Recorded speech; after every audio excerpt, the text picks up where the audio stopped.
Sa ibang mga balita, tiwala ang Philippine National Police na malaki may tutulong ng anti-drunk driving law upang masugpo ang krimen sa bansa.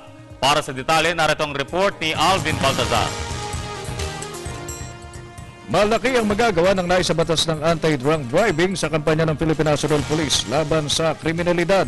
Ayon kay QCPD Director Senior Superintendent Richard Albano, walang dudang malaki ang maiaambag ng kalalagdalang na batas ng Pangulong Noynoy Aquino na kung saan hindi lang iwas sa disgrasya at kaligtasan ng mga pasahero ang benepisyo, kundi tuhog din anya nitong mapigilan ng isang krimen dulot ng espiritu ng alak.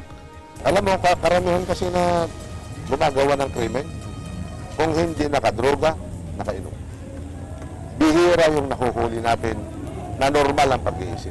Lagi yung dalawa na yan. Kasi nabawasan.